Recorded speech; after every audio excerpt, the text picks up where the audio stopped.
Welcome to another Planning for Retirement podcast episode. I'm your host, Scott Nelson. With me is my assistant, Elyse. And Elyse? Yeah, today we are going to talk about a topic that affects millions every year: scammers. There are so many. It's just crazy. So many. So we're going to talk about how to spot them, avoid them, and what to do if you are targeted. So, one of the things that I have found is a good practice is never use your debit card for travel or online purchases. Use a credit card for the simple reason that with a credit card, you can immediately challenge the charge, and the credit card company will take care of all the due diligence of fighting that for you. Whereas if they've already got money from your checking account, it is much more difficult to get that reimbursement from the bank later. You probably won't on a debit. Very few times will you get that money back. And scammers are just getting more sophisticated in how they are approaching people. One of the ways, I think you might have just got a text this morning. Yeah. Was it?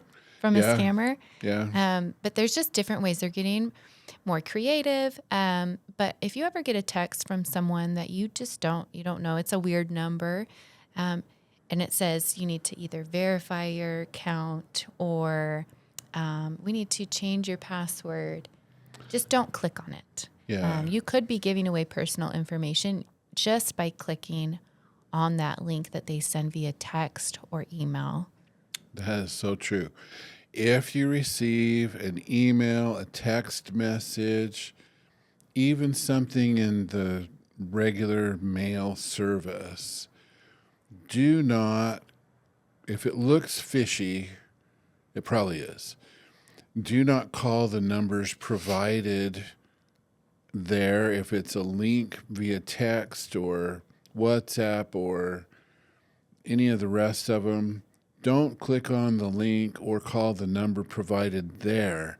Contact that bank, credit card, etc., using a number you know is the correct one and confirm that it's a legit communication first. Otherwise, you're opening yourself up for trouble. We had someone bring in actually a mailing that had come. It was addressed, and it had the last name. It was addressed to the family household. Purportedly, it was from Charles Schwab, which is who we use as our custodian. But nothing was in color. It didn't have that nice blue Charles Schwab logo at the top. It looked as if all of it had been photocopied on maybe not a very good copy machine. Seems a little fishy. There's just all kinds of things. Schwab has also just issued a bulletin that someone is sending text messages from an international phone number requesting verification of identity and account. Don't click it. Schwab never sends text messages that way. They might send a verification code, but they're not going to start everything with a text ever, and especially not from an international number. It's just not how it works. No. So those impersonation scams, they look legitimate, but you really need to look at, like the one that Scott was mentioning, the client that came in with that piece of mail. It was addressed to his son, right? No, it just said the last name of the family and household. The son doesn't have an account. Right. But so there's little details that they don't have correct. So just be cautious. Know that it's not from that company. Call the company directly, like Scott had mentioned before. And don't forget, like investment scams. if they promise to have high returns, or you're going to have the money overnight. If it seems too good to be true, it is. It Yep. definitely is. So how do you spot a scam like we were talking about? One big red flag is urgency. No, one that we have had several clients fall victim to is an antivirus or malware alert Yeah. that'll pop up on their computer, and it might be made to look like it's from Norton or something similar. That this is urgent. Your computer's been compromised, and you need to click on this link and call this number. And what the scammers are able to do is then access your computer. And these folks have provided all kinds of things. The scammers then make a deposit of too much into their account initially, and then they make to take the excess back and just clean them out. They made a movie about this. Oh, I know it's the not true. beekeeper. It's not true, but it happens, and it happens more than people realize. Well, I am told that there are major industries and maybe even state-sponsored efforts from other countries trying to take the wealth from citizens of the United States. So be cautious. If it seems slightly off, just take that time to take the extra step and contact your provider using a number you know is good and confirm that this is a legitimate request. If it's any of the accounts that our office assists you with, call us and ask. We're happy to assist in that regard. We want to help keep your money as safe as possible. Yes, and if it is a scam, reporting scams is just as important as avoiding them. So in the U.S., you can report scams to Federal Trade Commission, FTC, at reportfraud.ftc.gov or contact your state's Consumer Protection Office. Also, if it's a financial scam, let your bank or credit card company know right away, like Scott said. Call them right away. And if you've fallen victim to identity theft, visit identitytheft.gov. They provide a step-by-step recovery help for that. So report it right away. And it doesn't just help you, it helps others following you, right? So, or after you.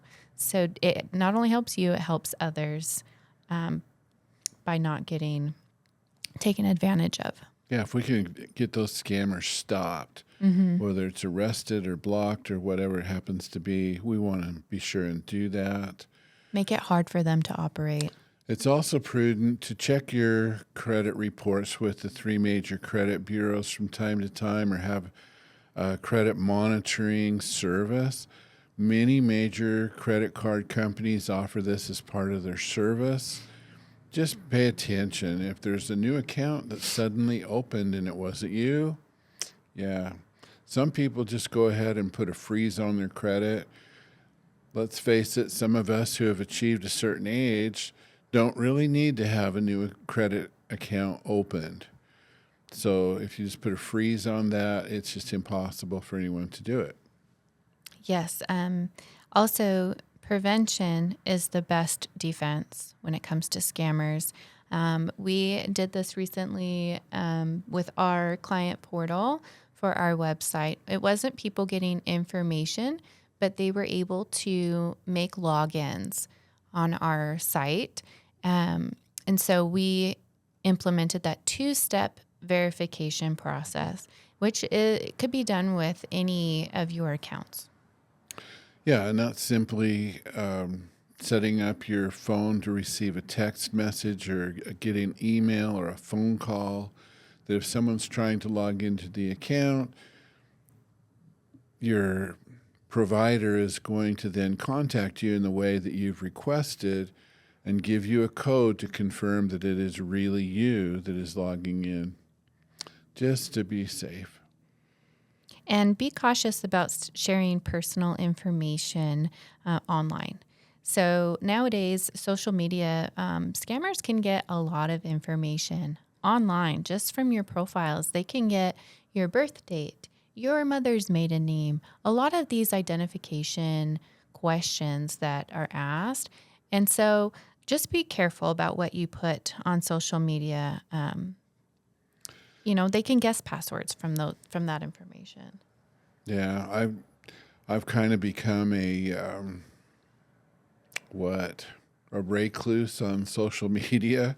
It seems like every new friend request I receive from someone I thought I knew turns out it's some scammer impersonating them, asking if I've heard about this latest non-existent government program that's going to provide me with millions of dollars in benefits that I didn't know that I could get. I just need to click on their thing. Anyway, so. And I know, Scott, you had mentioned the antivirus scam, but there are there's software out there for your personal computer, And you should laptop, use and it. you should use it. You should keep it up to date. Make sure it's your company that you have, what's the word, hired. Yeah, the That service you the subscribe to. service you subscribe to, and then just keep that up to date. Pick one that seems to work, and we wish you all the best. And again, if you have questions along these lines, we may not be the expert, but we know quite a bit, and we know experts we can recommend to you. We know how hard you have worked to accumulate the monies that you have. We want to help you protect those so that you can enjoy the retirement and financial security that you've tried so hard to get. Yes, remember, staying vigilant and reporting scams helps protect not just you, but others as well. And thanks for tuning in to Planning for Retirement with Scott Nelson and Elyse. Until next time.